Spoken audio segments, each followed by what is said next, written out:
तो आज हम चर्चा करेंगे चंद्रयान 3 पर और इसके मुख्य बिंदु रहेंगे 17 अगस्त 1958 से अब तक चंद्रमा पर अंतरिक्ष अभियान घटनाक्रम क्या रहा, कैसे हुई चंद्रमा पर चंद्रयान 3 की लैंडिंग और विक्रम लैंडर पर 4 पेलोड्स क्या काम करेंगे और लैंडर और रोवर क्या हैं, चंद्रयान 1 और चंद्रयान 2 ने क्या पाया और क्या खोया, आखिर क्यों भेजे जाते हैं चांद पर अंतरिक्ष यान, यह चंद्रयान 3 क्या करेगा। आज हम इसी पर डिस्कशन करने जा रहे हैं। यदि आपको वीडियो पसंद आए तो लाइक करें, सब्सक्राइब करें, बेल आइकन को प्रेस करें ताकि नोटिफिकेशन आपको सर्वप्रथम प्राप्त हो सके और शेयर भी करें। शेयर करने से ज्ञान घटता नहीं, ज्ञान बढ़ता है। साथ ही यदि आप हमारे यूट्यूब चैनल के व्हाट्सएप ग्रुप और टेलीग्राम ग्रुप से जुड़ना चाहते हैं तो आप इस वीडियो के डिस्क्रिप्शन बॉक्स में जाकर के लिंक के माध्यम से जुड़ सकते हैं। तो चलते हैं आज की वीडियो के शीर्षक की तरफ। तो 14 जुलाई 2023 को आंध्र प्रदेश के श्रीहरिकोटा से चंद्रयान 3 लॉन्च हुआ था। चंद्रयान की शुरुआत में इसका नामकरण सोमयान किया गया था। 20वीं सदी में रूस और अमेरिका ने अभियान भेजकर सफलतापूर्वक शुरुआत की थी। इस 21वीं सदी में चंद्रमा पर 2 ही अभियान सफलतापूर्वक पहुंचे हैं, चीन और भारत के। इसरो के प्रमुख एस सोमनाथ हैं, जो कि इसके प्रमुख हैं, चीफ हैं, और चंद्रमा के दक्षिणी ध्रुव पर अंतरिक्ष यान को उतारने वाला भारत प्रथम देश बन चुका है। 14 जुलाई 2023 को आंध्र प्रदेश के श्रीहरिकोटा से चंद्रयान 3 लॉन्च किया था। चंद्रयान 1 2008 में प्रारंभ होकर चंद्रयान 3 के माध्यम से 23 अगस्त 2023 को अपनी मंजिल को पहुंच चुका है। चंद्रयान 3 शाम 5:44 से प्रारंभ होकर 6:02 पर सॉफ्ट लैंड कर चुका है। चंद्रयान 3 ने चांद की सतह पर सफल लैंडिंग कर ली है। यह सफलता हासिल करने वाला भारत दुनिया का चौथा देश बन चुका है। 140 करोड़ लोगों की प्रार्थना और इसरो के 16,500 वैज्ञानिकों की 4 साल की मेहनत रंग लाई है। इसरो ने चांद पर परचम लहरा दिया है। करवा चौथ की छन्नी से सिर्फ चांद नहीं बल्कि देश की बुलंदी भी दिखेगी। कैसे हुई चंद्रयान की 3 की लैंडिंग, देख लेते हैं स्टेप बाय स्टेप। वीडियो लंबी हो सकती है लेकिन आपको पूर्ण जानकारी मिलेगी। विक्रम लैंडर 25 किलोमीटर की ऊंचाई से चांद पर उतरने की यात्रा शुरू की। अगले स्टेज तक पहुंचने में उसे करीब 11.5 मिनट लगे, यानी 7.4 किलोमीटर की ऊंचाई तक, और 7.4 किलोमीटर की ऊंचाई पर पहुंचने तक की इसकी गति 358 प्रति सेकंड कर दी गई थी। और अगला पड़ाव 6.8 किलोमीटर थी, जो कि 6.8 किलोमीटर की ऊंचाई पर गति कम करके 336 मीटर प्रति सेकंड कर दी गई थी। अगला लेवल 800 मीटर का था और 800 मीटर की ऊंचाई पर लैंडर के सेंसर्स चांद की सतह पर लेज़र किरणों के डालकर लैंडिंग के लिए सही जगह खोजने लगे थे। और 150 मीटर की ऊंचाई पर लैंडर की गति 60 मीटर प्रति सेकंड थी, यानी 800 से 150 मीटर की ऊंचाई के बीच। 60 मीटर की ऊंचाई पर लैंडर की स्पीड 40 मीटर प्रति सेकंड थी, यानी 150 से 60 मीटर की ऊंचाई के बीच। और 10 मीटर की ऊंचाई पर लैंडर की स्पीड 10 मीटर प्रति सेकंड थी। चंद्रमा की सतह पर उतरते समय यानी सॉफ्ट लैंडिंग करते समय लैंडर की स्पीड 1.68 मीटर प्रति सेकंड थी। लैंडर और रोवर क्या होते हैं, देख लेते हैं। विक्रम लैंडर पर 4 पेलोड्स क्या काम करेंगे। तो ये जब अंतरिक्ष यान चंद्रयान चंद्रमा पर भेजे जाते हैं, तो जब अंतिम क्षण होते हैं तो उस टाइम लैंडर और रोवर दो पार्ट्स रह जाते हैं अंतरिक्षयान के। लैंडर वो पार्ट होता है जिसके अंदर रोवर रखा होता है, रोबोट नुमा, कैमरा नुमा, जिसमें एक रोबोट भी होता है, कैमरे भी होता है और जो सारा काम ही करता है। और लैंडर एक सुरक्षित बॉक्स नुमा मान लीजिए, जो एक लैंडर भी करता है का कार्य भी करता है और एक सुरक्षित स्पेस भी इसको देता है। विक्रम लैंडर पर 4 पेलोड्स क्या काम करेंगे? इसमें विक्रम लैंडर में 4 पेलोड्स होते हैं और रोवर में 2 लगे हैं। तो इनके सभी के अलग अलग कार्य हैं, देख लेते हैं। तो इनको विक्रम लैंडर पर जो 4 पेलोड्स लगाए गए हैं उनको अलग अलग नाम दिए गए हैं। रंभा, यह चांद की सतह पर सूरज से आने वाला प्लाज्मा कणों के घनत्व, मात्रा और बदलाव की जांच करेगा। इसमें समय के साथ वे बदलाव को मापेगा। इससे यह पता चलेगा कि चांद की सतह पर जमीन धूल जले हुए बारूद जैसी क्यों हो गई है। चास्टे, यह चांद की सतह की गर्मी यानी तापमान की जांच करेगा। एल्सा, यह लैंडिंग साइट के आसपास भूकंपीय गतिविधियों की जांच करेगा। चंद्रमा के क्रेस्ट और मेंटल की संरचना के आंकड़े जुटाएगा। Laser retro reflector array RRA, यह चांद के डायनामिक्स को समझने का प्रयास करेगा। यह चंद्रमा की गति की प्रणाली समझेगा। अब बात कर लेते हैं चंद्रयान अभियान में सॉफ्ट लर्निंग करते समय मोटे तौर पर 2 पार्ट रह जाते हैं, विक्रम लैंडर, दूसरा रोवर प्रज्ञान। इस रोवर को प्रज्ञान नाम दिया गया है और लैंडर को विक्रम। जो उसके अंदर जो नीचे से लैंड करने के लिए विक्रम लैंडर के एक साइड पैनल खुलेंगे। तो ये जो विक्रम लैंडर है इसका एक साइड ही पैनल खुलेगा और जो पैनल खुलेगा उसको ही हम उसके लिए रैंप बना दिया जाएगा, जो कि वो विक्रम लैंडर से और ज़मीन की सतह पर उसको लाने में मदद करता है। रोवर प्रज्ञान के अंदर कंप्यूटर, कैमरा आदि होते हैं जिसके माध्यम से वह चंद्रमा की सतह से स्कैनिंग एवं फोटोग्राफी करके ज़मीन पर भेजेगा। रोवर प्रज्ञान क्या है? रोवर प्रज्ञान में 6 पहिए होते हैं और रोवर के उतारने के रास्ते को रैंप कहते हैं। यह रोवर 2 से 4 घंटे के बाद कार्य करना प्रारंभ करता है, क्योंकि लैंड करते वक्त वहाँ धूल उठती है जिससे सेंसर कैमरे कार्य नहीं करते हैं। विक्रम लैंडर के पेलोड अपना अपना काम करेंगे और चांद की जानकारी जुटाने के लिए यह 14 दिन तक कार्य करेगा। रोवर प्रज्ञान कैमरे से चांद पर चीज़ों की स्कैनिंग करेगा। चंद्रयान 3 की सॉफ्ट लैंडिंग, जहां चंद्रयान लैंडिंग हुई है वहां पर तापमान -200 से अधिक डिग्री है। रोवर प्रज्ञान पर 2 पे अपलोड लगाए गए हैं। Laser institute breakdown spectroscope LIBS के जरिए चंद्रमा की सतह पर मौजूद तमाम तत्वों का गुणात्मक, मात्रात्मक, रासायनिक विश्लेषण किया जाएगा। चंद्रमा को डीप स्पेस स्टेशन के तौर पर इस्तेमाल करने के लिए यह अहम साबित होगा। दूसरा है alpha particle X ray spectrometer SPXS।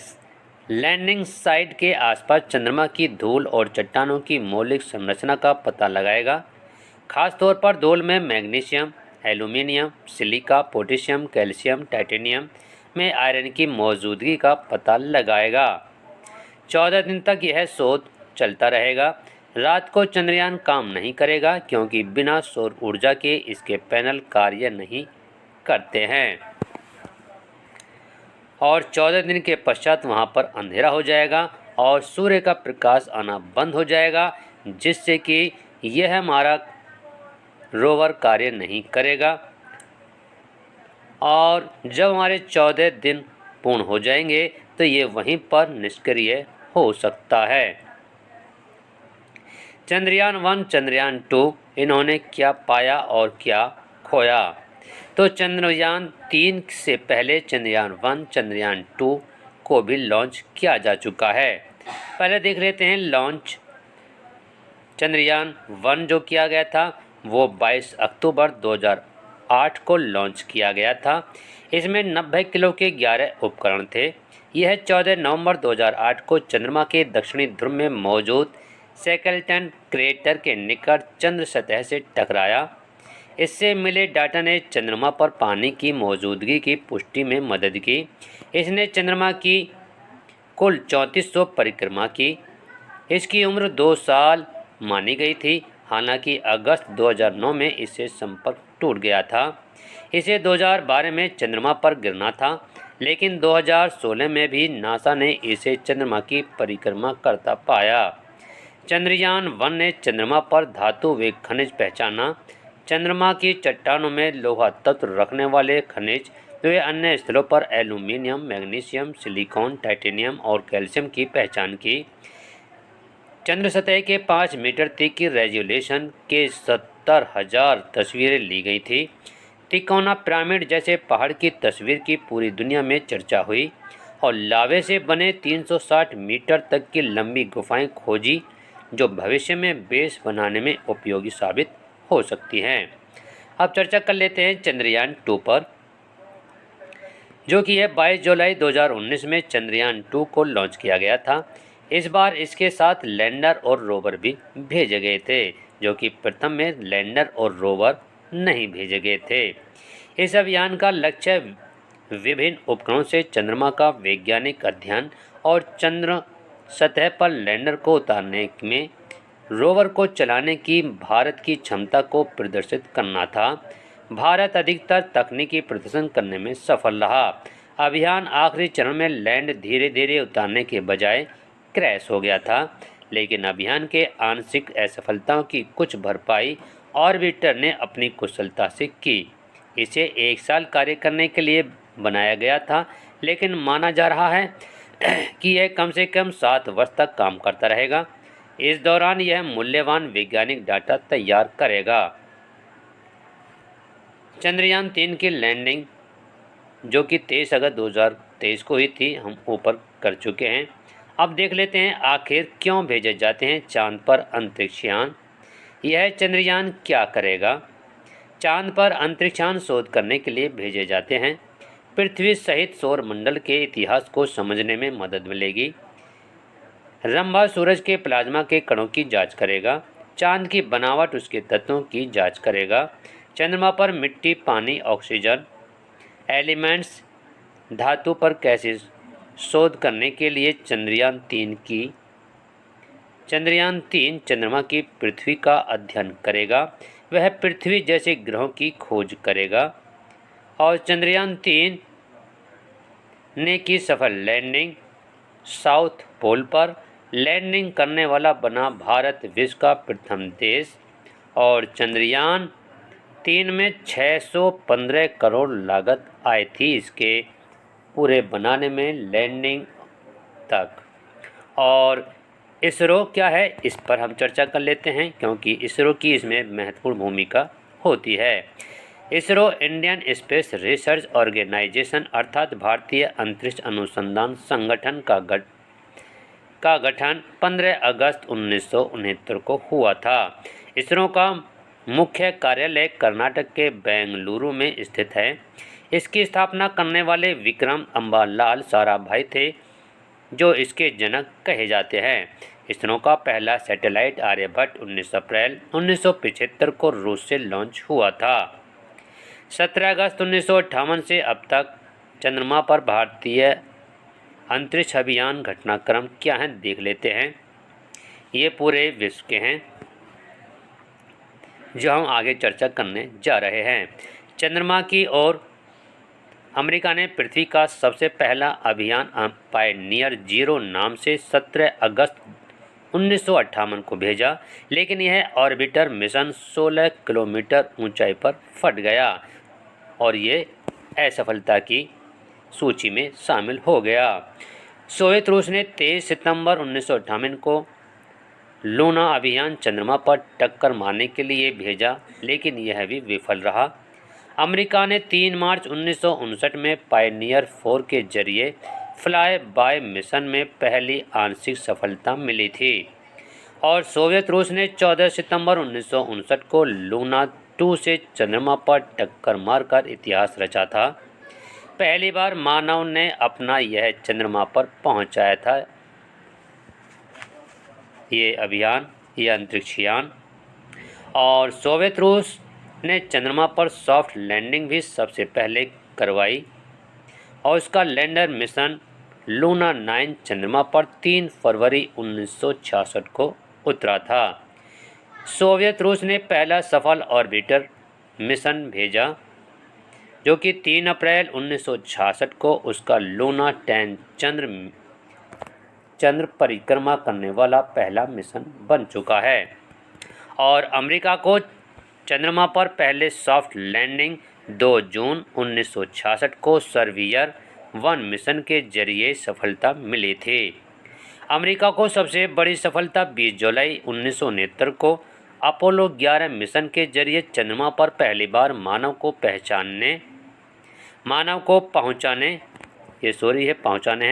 पहुंचाने और वापस लाने में मिली। अमेरिका ने कुल 6 बार मानव मिशन चंद्रमा पर उतारे और किसी अन्य देश ने ऐसा नहीं किया। और 20 जुलाई 1969 से चंद्रमा की अब तक की कहानी और देख लेते हैं, जो कि ये ऊपर वाली कहानी से कुछ भिन्न है। 20 जुलाई 1969 को प्रथम बार नील आर्मस्ट्रॉन्ग चांद पर कदम रखा था।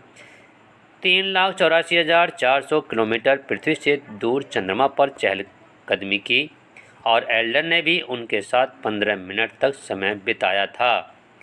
12 सितंबर 1959 को यूएसएसआर का लूना 2 लॉन्च पहला अंतरिक्ष यान था। 21 दिसंबर 1968 को चंद्रमा तक अमेरिका का अंतरिक्ष यान अपोलो ने अमेरिका चंद्रमा की परिक्रमा की और सफलतापूर्वक धरती पर वापस आया।